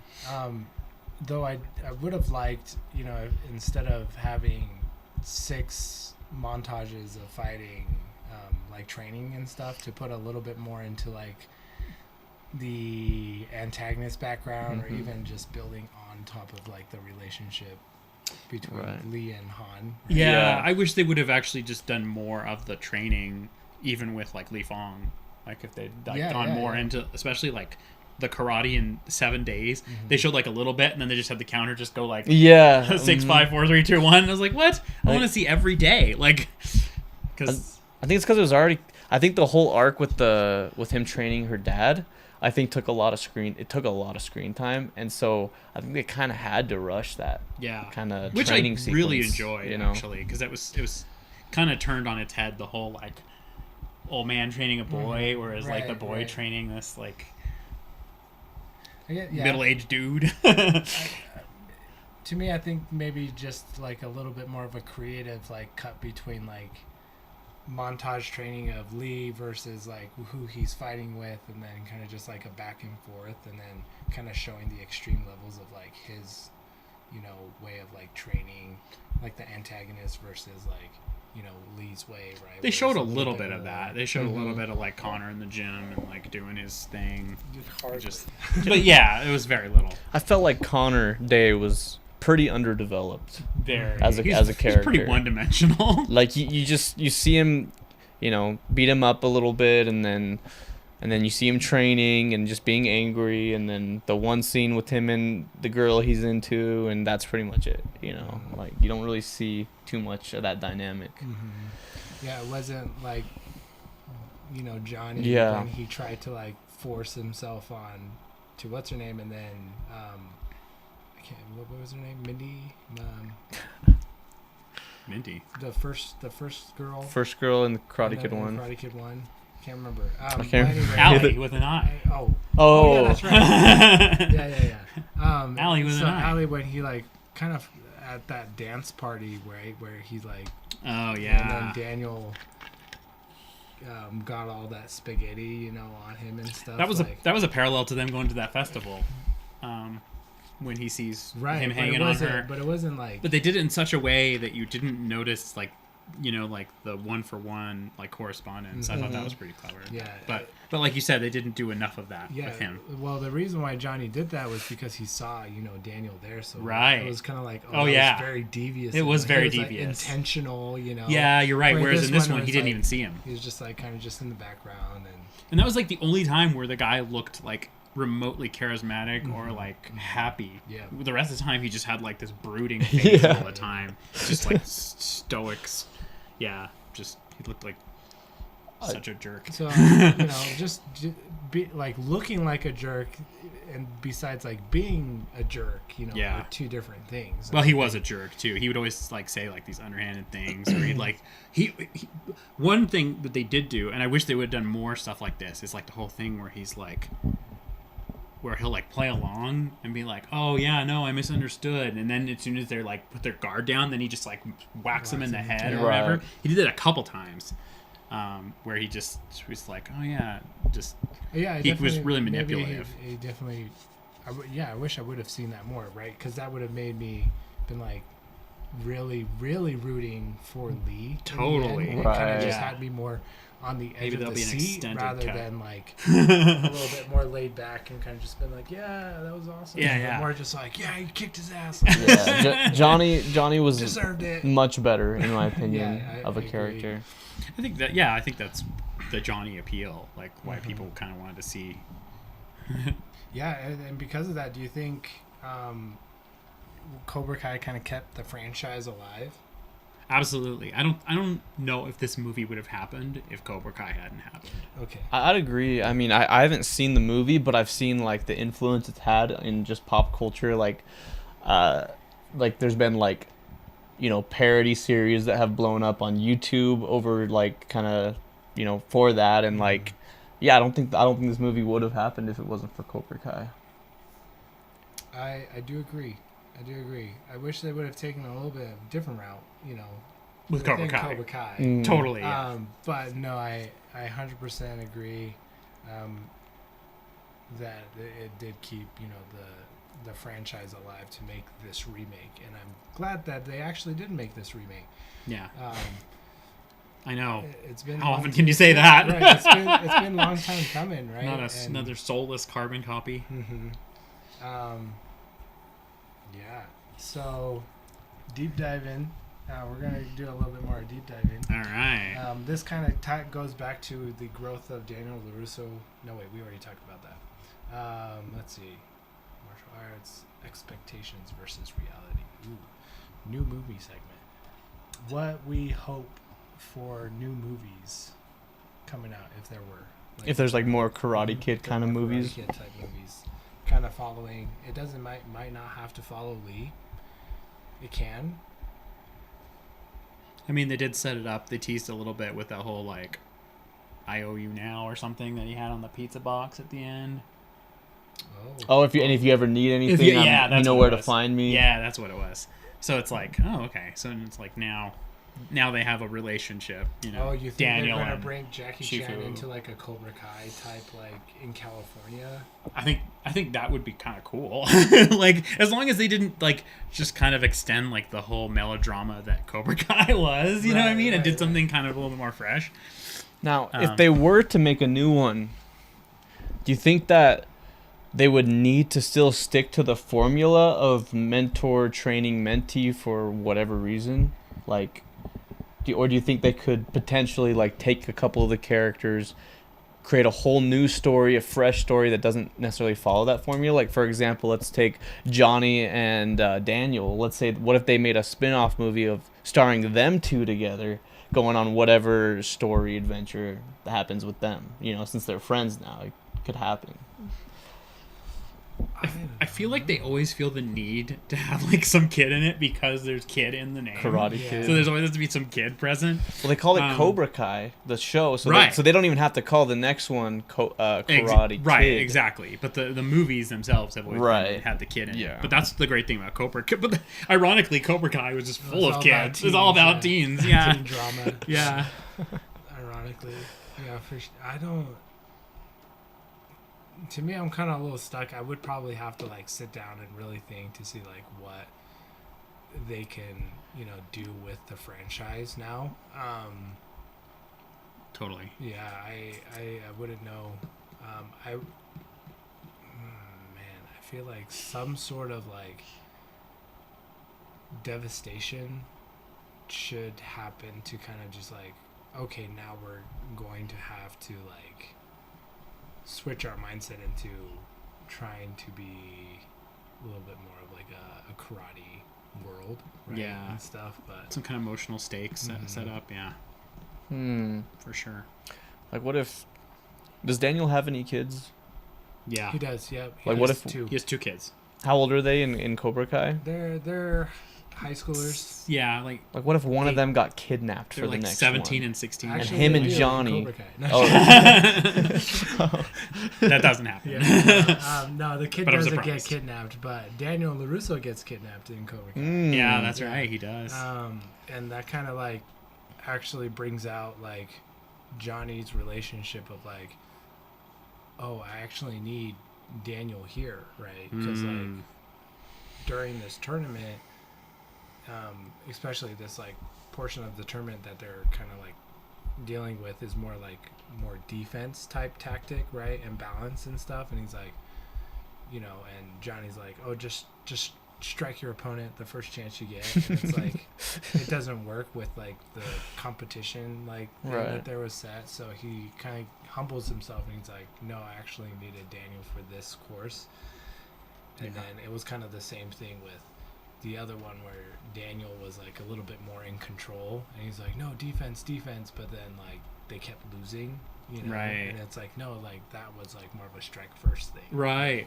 They do explore that a bit in Cobra Kai, which I like. It was a good, at least trying to find balance between like balance, the karate of like balance. Attack first versus like defense, right, and, yeah, there's a time and place for everything. Looking right? at scenarios of like, okay, this is like where we should attack first versus like, preemptive strike. Exactly. Sometimes you need a preemptive strike. Sometimes. Yeah. It's not the lesson here. Kids, it's not the lesson. If the kids are watching, it's not the lesson. That's my lesson. Yeah. I do hope that new movies do show up with karate in this world, because it is fascinating and it's enjoyable, at the least. To me, it's not going to be like the best film out there, but sure, like we need, that's why there's like blockbuster movies and right. action movies and that sort of stuff. It's like, and some of those kind of suck. Yeah, even those suck. So, that was the thing. I do give this new Karate Kid movie an up one on the new Mission Impossible 8 movie. Was my review. Oh, I have not seen that one. I haven't seen it either. To be honest, I haven't watched them in a long time. No, you're good. The reason is behind. because like the Lee Fong character, and especially in just Karate Kid, are more relatable. Yeah. Than Tom Cruise doing the impossible. Because Ethan Hunt. Nobody can relate to Ethan Hunt. Yeah. Does that make sense? Hanging off a plane for like the 15th time. It's like cool to watch, but it's like you're not going to get emotionally invested in Ethan Hunt. It's more like you're emotionally invested in all the side characters. Yeah. And it's just the adrenaline. That's more just like the writing flaw of Mission Impossible versus like the Karate Kid. Right. Yeah. I don't think it's a movie that really pretends to have a lot of heart. So I think it'll be a good potential, to see future movies. I don't know how, like, I feel like they need to put in time to try to hash that out. To get the new movies out. I really wish, like, going forward, and this probably won't happen, but I really wish they'd take, like, a nod from the old ones and just, like, slow things down a bit, and take their time. Yeah, it was released every, like, 2-3 years, right? Yeah. But, like, just with the pacing. And then like you said, and then like you said, like I wish they just have like a little bit more grounded fights, that felt a little bit more real. Real. I don't say gritty because everyone thinks of like Batman or something, but not like the last thing. We're gonna hang on this beam, and you're gonna have to balance while attack your opponent. It's like.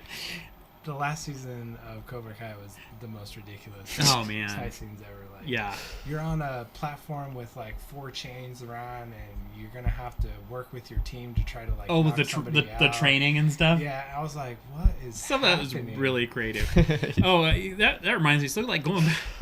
It's like you're doing the Ninja Warrior while trying to attack somebody. Oh, and then the whole VR thing. Yeah. That was really. That was ridiculous. I was like, okay, this is really dumb. How can we resonate with the kids? The VR. VR. With these nerds.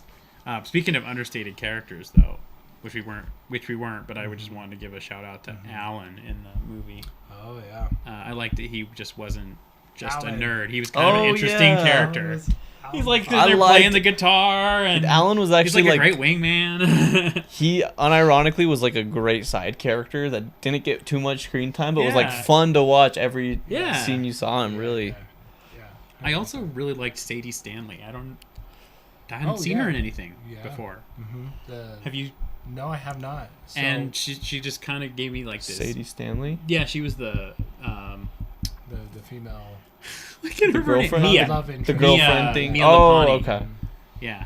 She was the love interest, but she was like a good character in her own right. She was a decent actress, and I've never seen her in Decent anything actress, before. and I think she had really good lines, and Yeah. every line that she delivered was solid, and they didn't make her feel like, you know, the old 80s trope of like the damsel in distress kind of thing. No, and kind not of, at all. You know, it just made her like a modern, hardworking individual. You know, that like, Yeah. really, Seemed kind of. I She was think pretty well fleshed out too. I think her writing was pretty realistic as Yeah. far as like, especially when it does show her going back to the toxic ex kind of thing. That to me, I was like, that's kind of like, and she's literally like, I just made stupid choices. Like there was nothing else. I was just making my dumb choices again, and it's and then she was like, I didn't take it as far as I have in the past, which I liked that too. Even though the way he saw it going was. To me, I've heard a lot of those stories of just like, oh, I went back to my ex. Yeah, and exactly. kind of regretting that. So it's like totally, like The devil, you know. It's understandable, and I feel like they did write her really well. I mean, emotionally, right? You're like, God, you really went back to him, but then Yeah. objectively, it's like, all right, that's kind that of tracks. as a young, just like 17, 18-year-old girl, like that's pretty realistic. Yeah. You know, to just She was actually do- pretty mature for her age, I believe, because like with we're trying to run a whole shop. By yeah, herself. and the amount of like self-awareness about her decision, reflecting back on it, she was and like wanting to do better. Usually you know. most don't. Yeah, Yeah. exactly. She's very reflective and I mean, introspective. and the way like you can tell she was raised well, and that is reflected in her dad because to love me, her dad. I loved the dad character. Me I too. think he had a great So good. personality, great arc, and you can see that it's like, yeah, she makes sense. She grew up to be a good, decent person. Yeah. Yeah. I also do like when he's just like, man, like, kid, it's not your fault. You know, when he comes in and sees the hospital and stuff. I loved that. I'm pretty sure, like, talking to his daughter, it's like, man, give the kid a break. Like, he told me about his past. This is the whole thing. Kind of Sure, about how they felt abandoned. Right. Yeah, that sort of stuff. But he was super mature. The dad. yeah, the dad was surprisingly very mature. Yeah. Compared to like his first line. Right. With The stuffed the crust. stuffed crust where Oh, he just yeah. kept picking on him. Yeah, for, like- stuffed crust. Well, that's the most like New Yorker thing to happen. I feel Oh, like. totally. I feel like that was pretty on brand. I like the New York stuff. And he's like, oh, so this is the great view of New York. And it's just like the back of the next building. Yeah. I was actually surprised they didn't go with the dynamic of like, because this kid's trying to go after my daughter, I'm gonna hate him and like be like, Oh, yeah. I'd be mad at him, like I appreciated that, actually. But I feel like that's super overused of Yeah, the yeah. overprotective dad, you know. It's more just like, hey guys, like, I'm trying to like get into the mindset of fighting. Like, I don't want to deal with this right now. Yeah. Or like the whole thing, there's another trope where it's like they really like the kid, and then the kid like confides in him that he likes some girl, and he's like, oh, you'll be fine, you know, she'd be lucky to have you. And then when he finds out it's his daughter, he just like gets all angry and like throws that all out the window, and he's like, stay away from my daughter. And he's like, but you said that I was, Yeah. you know, Yeah. she'd be lucky to have me. Well, that's before I knew it was my daughter. You know, it just seems Yeah. that's kind of I dumb. think it obviously, you know, following the formula, there is a love interest, right? But it didn't feel forced. Yeah, I agree. And I don't think the original ones also felt forced either.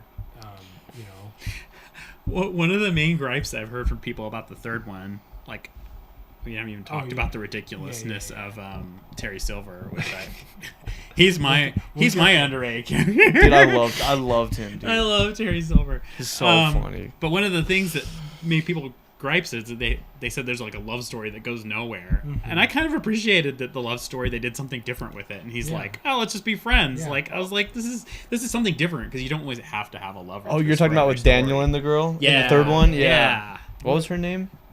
Yeah, nobody I remembers. can't remember about the thing. Danielle or no, it's not Danielle. His name is Daniel. No, I can't remember. But so she even explains, she's just like, oh, I'm going back to my ex back in like Yeah. In Columbus, Ohio, Yeah. or whatever. Yeah, so it's like, oh yeah, no, it was Ohio. Yeah. So that also kind of made it feel real. Mm-hmm. Yeah, yeah. I thought so. All right, let's just be friends, kind of. And they still kind of like, hung this happens out. to me all the time.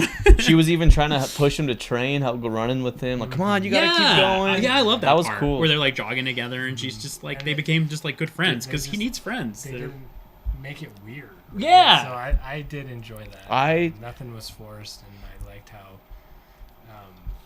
even the new one in 2025 wasn't forced, but in 2010 that one felt forced. Yeah, I agree. Well, and with the third one, you know, seeing the reviews before, because I never watched the third one growing up. I only watched the first two. So seeing like reviews, hearing, oh, it's kind of a weird story, and it's like going into it, I was like, okay, I'm not expecting much.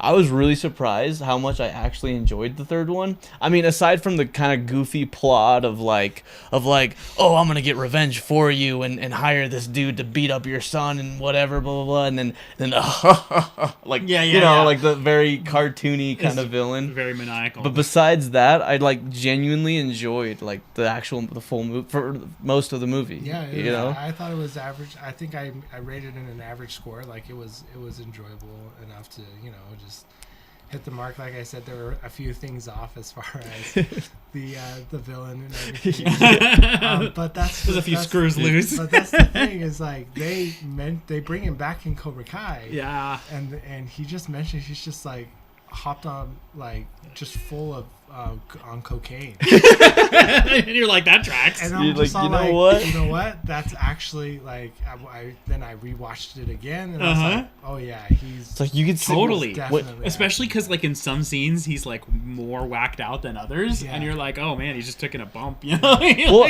and when he's like actually like building a relationship with Daniel and Miyagi, it's like you actually like that version of him. Oh, You're like, okay, he's kind of a cool character. Without the context of him being an evil, maniacal, laughing villain, he's kind of a fun character to see on screen. He says all the right things, so he knows what is like expected. He's like, karate's not about that, and like all this stuff that he says that, and then the way that the setup of just like the bully coming into the dojo and then he comes in to save it, kind of like the Mr. Miyagi figure. Yep.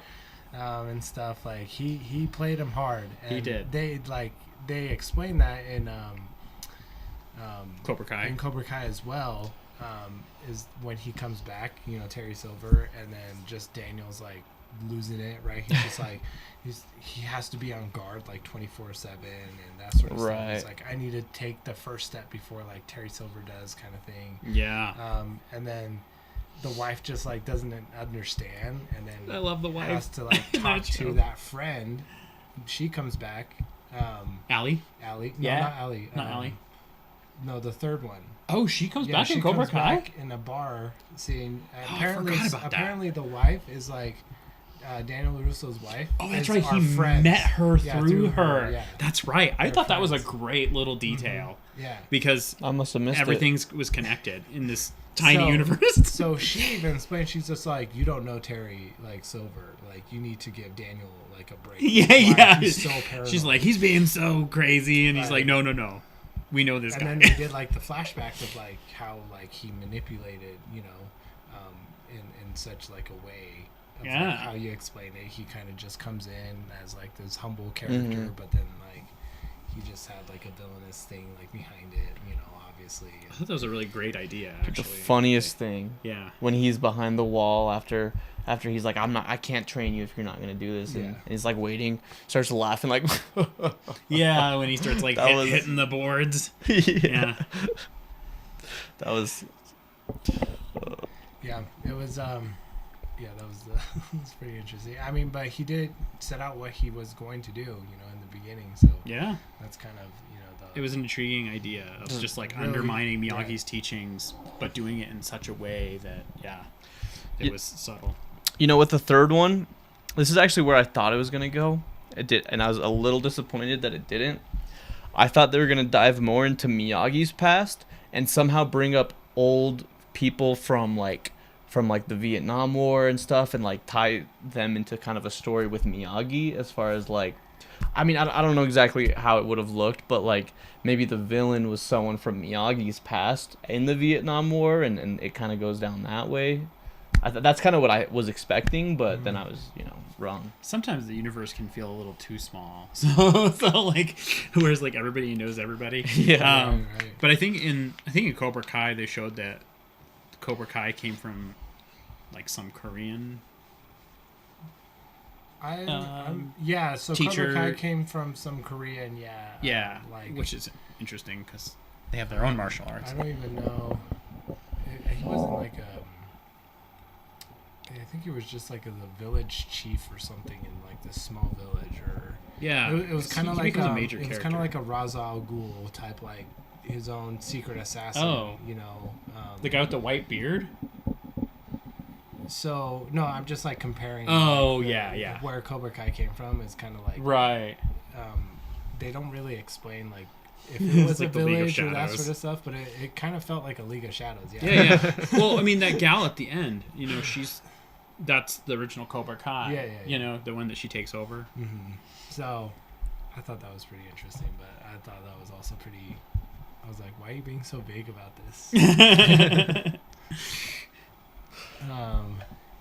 No, but I did like how they were able to explain a little bit more of the third movie in Cobra Kai with Terry Silver's character. Yeah. Which I was like, okay, that makes more sense. And then rewatching it again, I actually enjoyed a little bit more. Totally. With all that like extra contact from Cobra Kai, just like, oh, this is actually a pretty good movie. I agree. I feel like it had a lot of good ideas that may not have been executed perfectly. Like the whole idea about the way to attack him is through the teacher and like breaking his heart. Like that was kind of like a fresh take. But like the way they did that, like if it had been done, I thought they did an okay job. The way like Miyagi's like, wasn't Miyagi like crying at some point? Because Daniel was like kept pushing him away. It's more just like, hey Daniel, like he checks in, all the time, but Daniel's like, get away from, like, I don't want you here, like if you're not gonna help me, like go. Like, and then he's just like, Terry just drives this wedge between them because he's feeling guilty about what he's doing, so he doesn't want Miyagi to know. Miyagi doesn't know shame. how to really. Help him in that situation. I think that was the one thing I actually didn't like. Like, one of the main things I didn't like about the plot was this is how I'm gonna get revenge, and it's like, all right, that's so like, it was more like an exposition type like dump, and then. Well, and then it's just like, okay, so you're gonna, I guess, kind of drive them apart, and then have him lose the tournament by hiring someone that's a better fighter. Like, I don't see how that's really much revenge, but okay. Would you have like preferred more of like the subtlety of just like him not laying the steps for Kreese, but then just like we just watch it and then put the puzzle pieces together, kind of in a way, and like I think if they hadn't exposition dumped it, I think it would, like, to me it would have been right. Yeah, I actually agree with that because the way he's like, we're gonna do it through the old man, and like if they had just like shown him doing that instead of him like talking about it, you wouldn't have seen it coming, and it might have had a little bit more like emotional heft of like oh my god, and then you realize this has been his plan all along, and then you're like, that was actually pretty well thought out. Like, like if they hadn't shown the villain side of him until it mattered, so like you actually think he's a good guy for the first half, and then they exposed the villain side, I think that could have been kind of a cool twist, rather than immediately showing he's the bad guy, wants to get revenge, and this is how he's gonna do it. I feel like you could make it a better movie with some editing if that's the case. You know what I mean? Where you just mix up the scenes and have the whole thing where he like then flash back to him like coming alongside Kreese and doing the whole sending him to Bermuda or wherever, like after like that. He's been revealed, and then I think that would have been actually I agree. I didn't think about that, but then when you said that, I was like, I'm into it. Me too. I'm kind of on board. Now we need someone to edit that movie and release it out for people to watch. A re-release. Yep. No, that's great. The Legacy edition. So, we have many questions. You guys want to keep going, or having a good time, or just want to? Yeah, I'm having a good time. Okay, we're gonna go for it. just to kind of keep the conversations going. I mean, you know, Karate Kid is a nostalgic like movie, right? It's back in the 80s. We probably all saw it when we were, you know, kids. Like, when was the first time you guys like saw it, and like when watching that, what kind of stuck with you? I think like I probably watched it when I was like maybe 7 years old, 6, 7, 8 years old, that kind of age frame. So the main things that really stuck with me was the final kick, you know, from the first one. Of course. And then the final blow in the second one when he's like, honk. Yeah. You know, yeah, like that. Those are like before I had rewatched it with you guys. Those are like the main things I remembered. I didn't actually remember a lot of the extra stuff. So there wasn't too much that had stuck with me at such a young age. But rewatching it, I'm like, oh, this is actually a good movie. Yeah. For me, like I said before, I think I was like 4 or 5. Actually, the first time I saw the first one, was like the whole scene where like Miyagi defends him against like all the Cobra Kai guys dressed up in like the skeleton suits. That really stuck with me. And then like the crane kick. That was like pretty much all I remembered from the movie until I went back and watched it again. But I remember more of the second one. I loved how it like, even as a kid, I loved how it just picked up like right where the last one left off, and the whole thing with like Kreese like bloodying his knuckles in the parking lot. That really stuck with me. Like I thought that was really cool. That, and like you said, like the whole scene at the end, like fighting Chosen. Yeah. During the bone dance, is that what it was? It's some the bone dance festival. Yeah. Well, you know, I actually, when we were rewatching it at my place, I'd actually pointed out, I was like, you know, the difference between modern movies with these kind of like when it's like building up to the tournament, or like when you're starting the tournament, versus back then. Back then it just happened super quick. It's like, okay, fight, go, oh, point, oh, crane kick, like, you know, like it just like but then in modern movies, I had mentioned, I was like, there's no like slow motions of like they're getting prepared, like slow motion, they hear the crowd blaring in slow motion, like building up, and I pointed that out. I was like, they don't do that anymore. And then in the movie, the newest one, they had done exactly that. When he's walking out, it goes kind of slow-mo, cloud bearing, like right. When he gets knocked down, it's kind of like slow. Yeah, exactly. Yeah. They didn't do that in the originals or those movies. Something I really liked about the new one, and people might not like this, but the fact is that like we talk about setting the trap, is he talks about how he's going to defeat him. And then they do exactly that. Like there's no surprises. Yeah, it's not like the crane kick like out of nowhere. But for some reason, the way they did it still felt satisfying because of all the build up to it. Other things that happened in the fight. Yeah, I think it still hit, and I think it still worked. I wonder if it hit because we're so used to final plans failing. Yeah. That you're almost expecting something's gonna go wrong here, and then it worked. You're like, whoa, it actually worked. Yeah, because every movie always the payoff makes it, was watching it work. You know? Yeah. And then also they had that whole scene with the more emotional things where he got back up, where he almost lost earlier before he had a chance to use it. So, I think it was a good fight. Yeah. I kind of knew it was gonna, work out in the end. Just how like the formula kind of just like sets it up, right? Like the crane kick. Oh, you knew that the dragon kick was gonna, the flying dragon kick was gonna work. Yeah.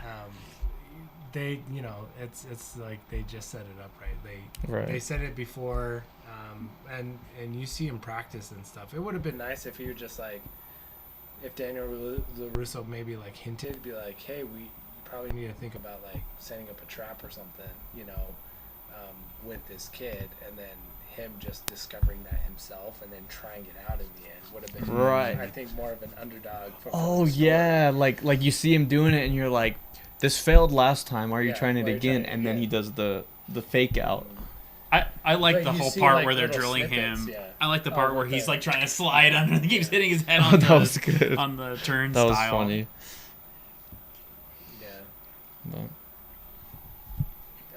Maybe it would have been like, instead of saying that, they would have been just be like, hey, just do this, right? Like the wax on, wax off. You just gotta believe me kind of thing. Right. And then he's like, man, I just keep getting hit in the head, trying to do this slide. Like, why are they trying to make me do this slide? Yeah. Right. And then it clicks in the end, right? Mm-hmm.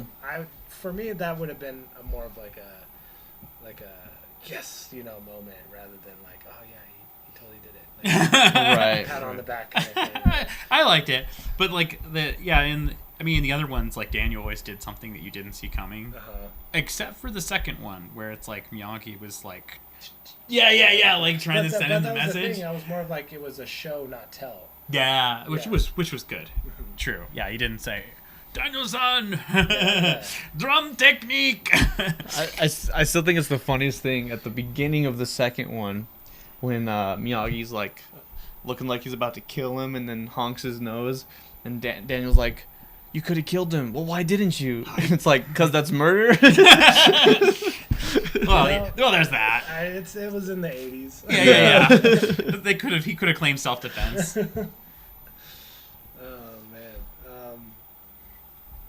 Did we just go? Yeah. Okay. So you talked about yours. I have one more memory. Okay. Yeah. Go for it. So of the third one, as a kid. Oh. Okay. I was really. The only thing I remembered was like the contrast between. Like I always remember the ends. Like he said, the ends are very impactful. Mm-hmm. But I love the whole part where, like right after he confronts Terry Silver. Like I remember him like doing like this bad karate and like hurting himself. And then the whole contrast of like the peaceful, like doing the kata on the beach with Miyagi and like the sweeping classical music, and like everything is like right now again, like him going back to like that. That really stuck with me, like that, seeing them again together and like having them reunited was like really emotional for me as well, because I love that where he's like back with Miyagi doing things the right way. Dude, that shot was crazy on the rocks, like the bluffs when they're training again together. It's on so the third cool. one. Yeah, that was like one of the best shots. I mean, now we get shots like that all the time with drones and stuff, but back then I think that was like probably hard to get. Yeah, it's revolutionary in the filmmaking. I'm sure it was a helicopter or something. Something, yeah. This is interesting. I'm gonna. I never watched the second or third movie as a kid. Okay. So, watching the second and third, for this like movie of the month was like my first time watching it. Like I didn't even know that he went to Okinawa. So watching that second one where he went to Okinawa was just way more meaningful because like I lived in Japan for 6 years of my life. So like actually seeing a little bit of like that culture and that sort of stuff, I'm just like, man, that kind of hit a little bit harder. So I did enjoy the second one, and then watching the third one, I was just like, oh yeah, the cartoonish character kind of threw me off. Other than that, I was just like, man, this relationship of like this young teen is like, how come you're not being my dad kind of situation, and it's like, I don't need you, and I was like, man, that is also a very mature type like theme. Oh yeah. I was just like, these movies are the rebellious very teen. Underrated.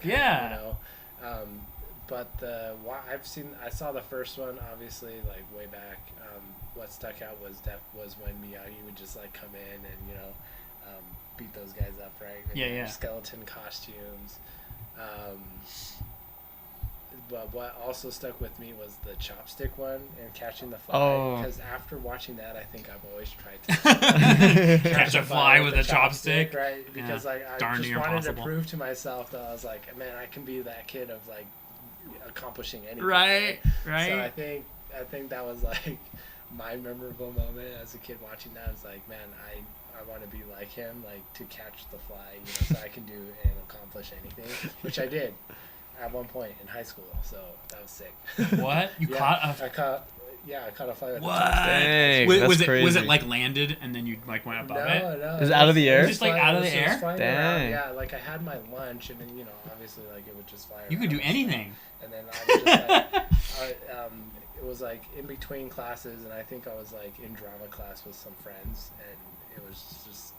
It's in California, so like it's hot. Yeah. And so were they? There were butterflies, obviously. Right? And so I was just like, and then everyone's like, "What the?" So it wasn't just one fly. The fact the class saw it happen too. Wow. It's really cool. That's your claim to fame.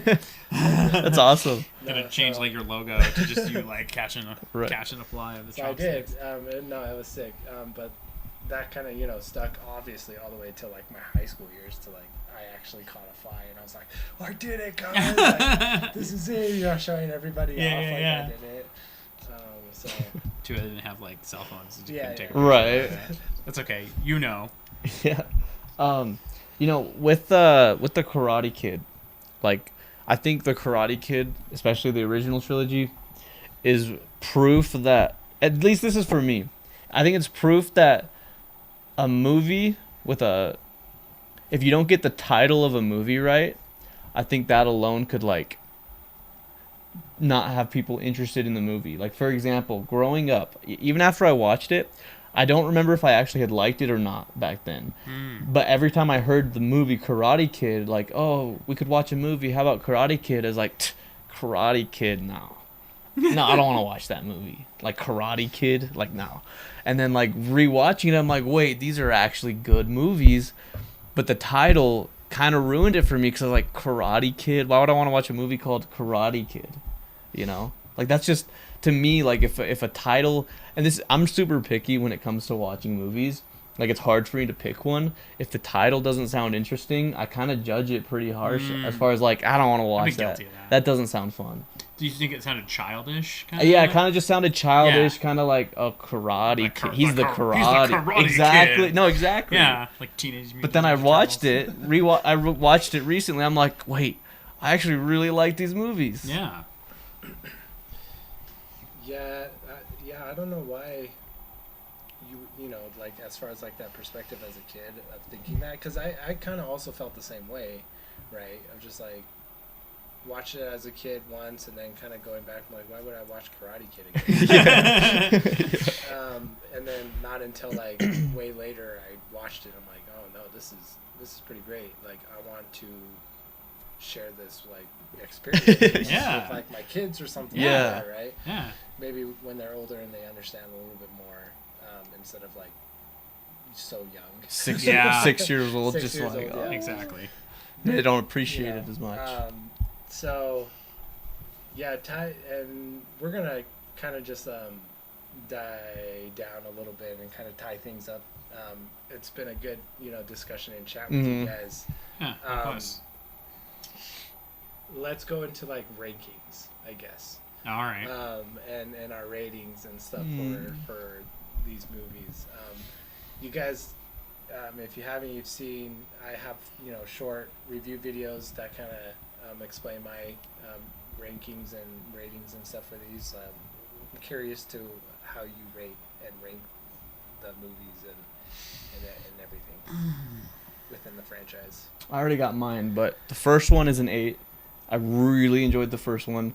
The second one I felt like was just another continuation from the first one, and so I give it another 8. The third one I enjoyed a lot more than I thought. I'd probably give that one a 6.5 to 7. Okay. And then the newest one, probably a 7. Okay. I think I actually really enjoyed the newest one. Just looking at my notes because it's like almost identical to mine. Really? No, they're not. No, exactly. But I would say like for the first one, I'd actually give it a 9. Like, it's not perfection, but I feel like it's pretty close. Like an 8.5 to 9. For the second one, I would definitely give it an 8 because I thought it was really good. It changed up the setting, and it was different enough. And then the third one, 6.5. So. Because I feel like it's kind of underrated. And then we didn't even talk about the Jaden Smith one. I give it a 4 out of 10. Probably a 4 out of 10. Yeah, it's just below average on that. Yeah. It's like a 4.5. And then for the new one, I would say 7.5. So. Okay. As far as like with your rankings for the first one, it's obviously a very rewatchable movie, right? To go to. For me, I'm just like, yeah, it's rewatchable, but I probably wouldn't watch it every year. You know, it's not like an annual thing. Every few years. Every few years, give or take. So that was like also my highest rating as well. For the new movie though, I actually rated it the same as I did with the second one. In my list, I felt like it was very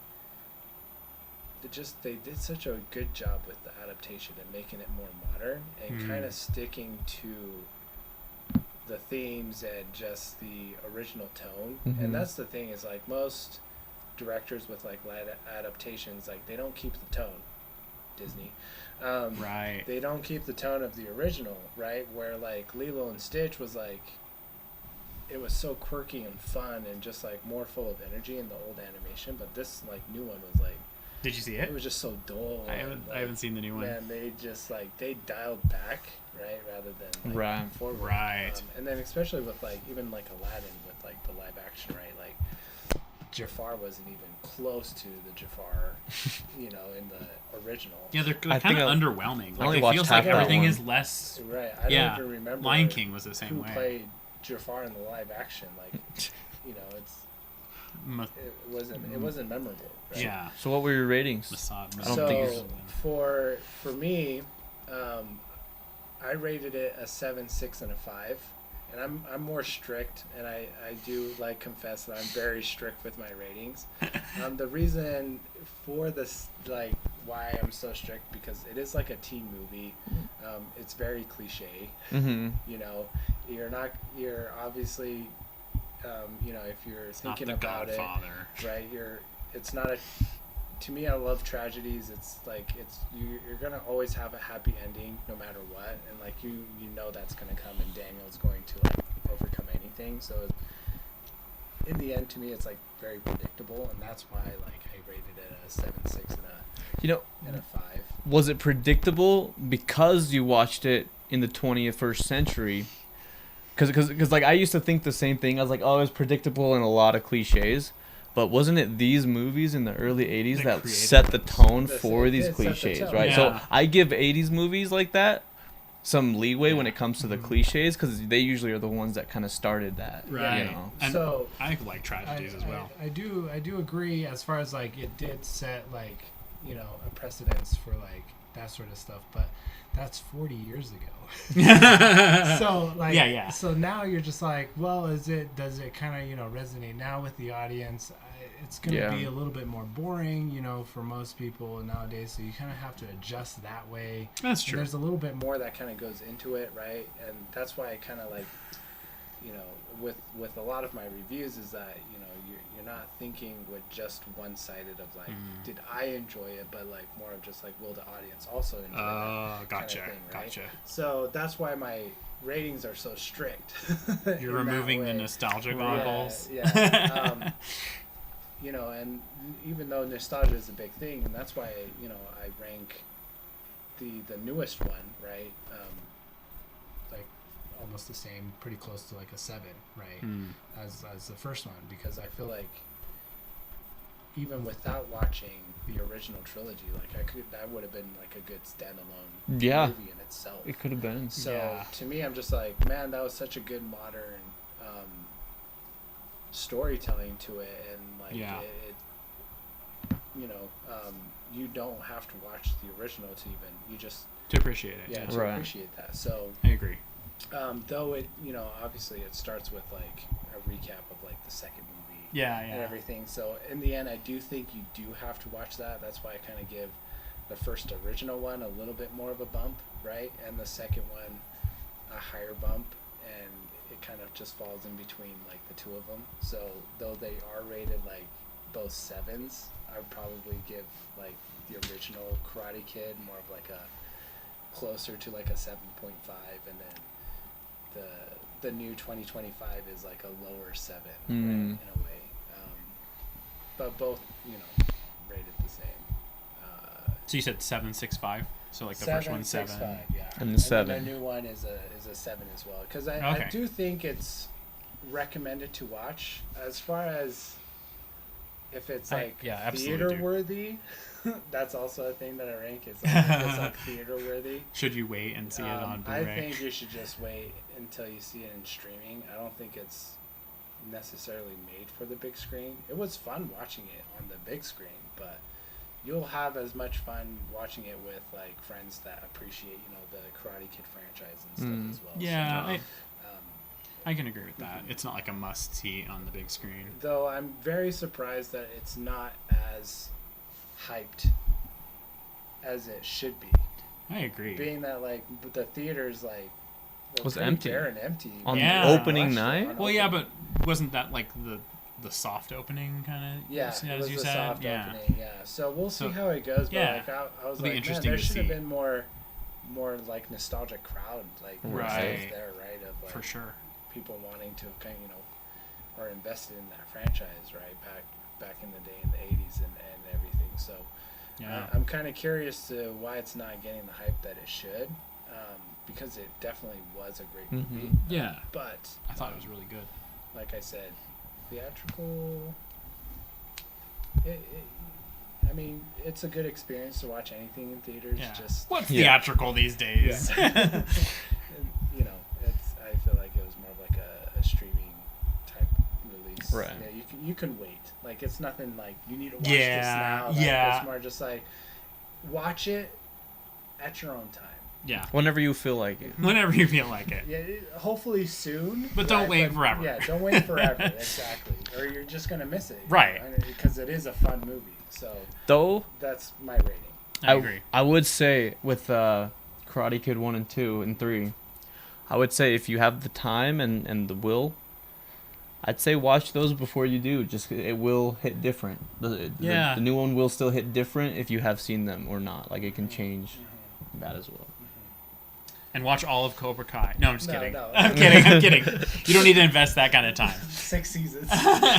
But the first and second one for sure. Yeah, well, I would say all the way up to 3. At least, 3. Yeah. 3 or 4. 5 and 6 kind of start when it starts to slow down a bit. But oh, you're talking about Cobra Kai still? Yeah, no, I was saying the first 2 movies first that you 2 should movies, see. Yeah, 100%. You don't necessarily need to see the third movies. movie to watch this movie.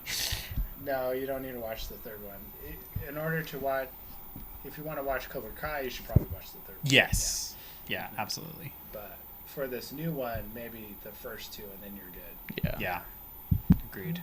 Yeah, there's not really any elements from 3 in the new one. No, not really. No, because they kind of covered that whole side of that in Cobra Kai. Cobra Kai, That makes sense. It's like a big part of it. Yeah, well, thanks for joining us on this stream. Cool. We're going to end it right there. Thanks, everybody. We'll see you next time. See you guys. Thanks for watching. Yeah, thank the you. movie of the month. It was a fun discussion. Next month, unfortunately, we won't have these 2 lovely guests, but we are covering John Wick because of the new ballerina movie coming out next. Right. Within the World of John Wick. That's the whole title. Did you know that? Within the World of John Wick, ballerina. That's the full title. That's No the way. full title. I thought it was just John Really? Wick No, ballerina it's or not something. just ballerina. It's, Wow. That's wild. It's kind of, I'm all like, I guess like, You're like, I'm not sure if I'm in order to dig this. people to watch it, like you have to put in the John Wick name. Right. Anyway, we'll discuss that. That's a whole nother thing. That's a whole nother thing. But thanks for joining. It was a lovely discussion. I hope you guys enjoyed it too, and we'll see you next time. See you guys. See ya.